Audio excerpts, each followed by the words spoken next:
Are you afraid to make a mistake after your breakup? Are you afraid of being triggered by your significant other? Are you digging on social media or asking mutual friends what your ex is up to because it is consuming your every hour of every day? My name is Coach Adrian, and you are tuned in to Love Advice TV. Whether you're listening to us on our podcast or on YouTube, thank you for your support. As a coach, I work with individuals after breakup, separation, divorces. I work with individuals who are in relationships, but things are not right. And one of the common threads is that many of the friends that call on us for support have a really hard time controlling their emotions.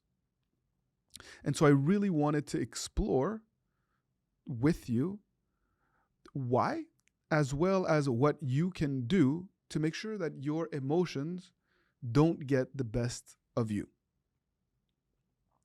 Ultimately, we're dealing with matters of the heart here, and you are attached to someone or perhaps to an idea of what a potential relationship could be with this person.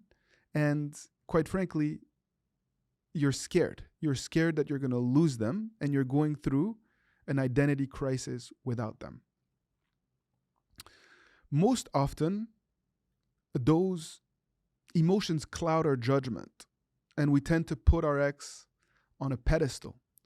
We give them a lot more credit than perhaps they deserve. Even though you have strong feelings and you're sure about the potential of a relationship together, it is very important for you to realize that all that is potential, and that many times there were aspects of the relationship that really you were not okay with, that overwhelmed you. And you tend to forget those after a breakup because you just want to focus on the quality attributes and the best of what the relationship was and what it could be. But by doing that, you're really doing yourself a disservice because you tend to then be in a mindset of dependency. You need your ex to be happy. You start to put so much pressure on yourself to achieve the end goal of being together at the expense of everything else.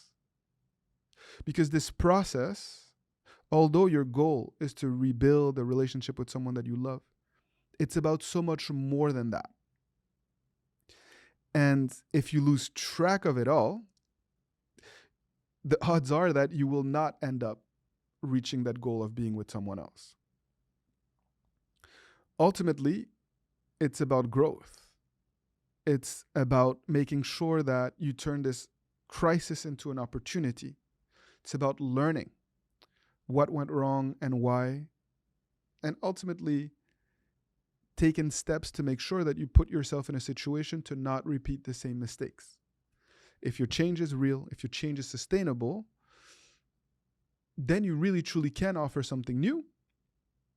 And then the end goal of being together becomes a reality, not some sort of dream or denial of the circumstances of your life and of your relationship, but that you actually can logically offer something new and prove to this person that you love that you can be happy together. In most cases, this takes a profound transformation, and it can take time, especially if you are really, really, really emotional and unable to control certain triggers. And that's where you really have to learn to detach, to have a higher sense of self-awareness, to understand what is conducive to your growth and your well-being and what can actually set you back. And one of the individuals that I was working with was absolutely consumed with the fear that his ex was going to date someone else. And he actually manifested that reality because he pushed her away. The fears were so overwhelming that he continuously angered her and pushed her into someone else's arms. And that was devastating for him. And had he been able to control his emotions, the odds are that things would not have gotten to this point. So then the question becomes, what can you do to control your emotions? To really avoid some of the common mistakes that people make that renders the process of breakup recovery a lot more challenging than it has to be. You should not seek to communicate with your ex if you're not emotionally ready to do so. That's why this period of no contact or engaging in a period of radio silence after the breakup is so critical. It gives you time to assess where you're at and to make sure that you're ready to engage again.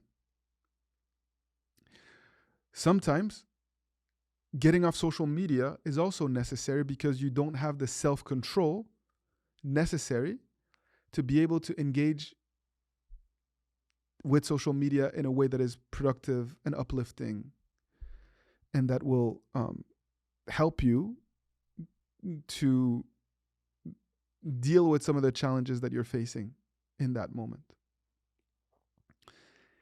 Ultimately, you have to be very intentional about what you do and the type of environment that you put yourself in until you build up that muscle, that confidence, that sense of well-being, where you're now ready to engage with your ex and to be in different environments or on social media and to see things that you're now ready to deal with.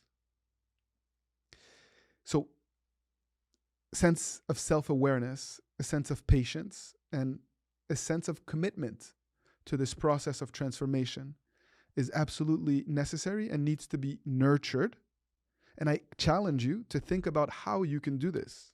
I challenge you to write down in the comments what you can do to really nurture these qualities at this time in order to, again, avoid mistakes, to overcome the feelings, the strong negative emotions,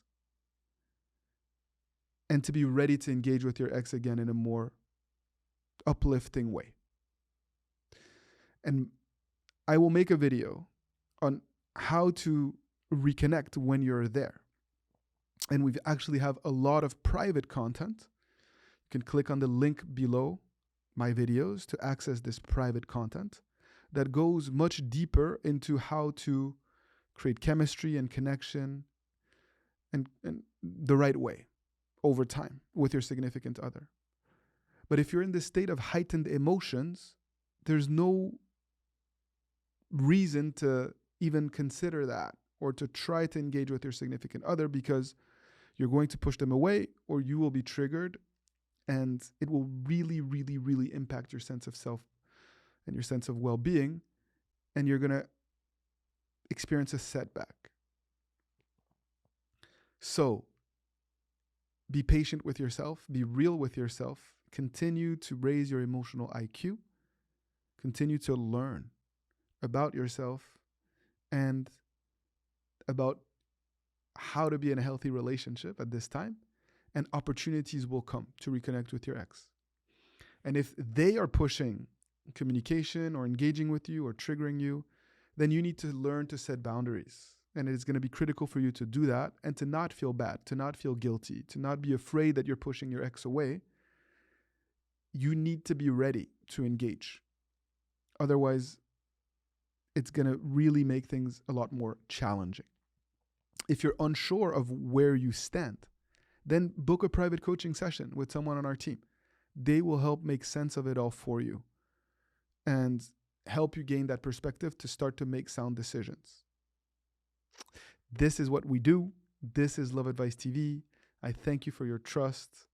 I thank you for your support, and know that we are here for you, that we genuinely care, and that we truly want you to turn this crisis into an opportunity to be better and to be in a better relationship, one that is more fulfilling and one that is on the right foundations. So keep fighting the good fight, and see you very soon.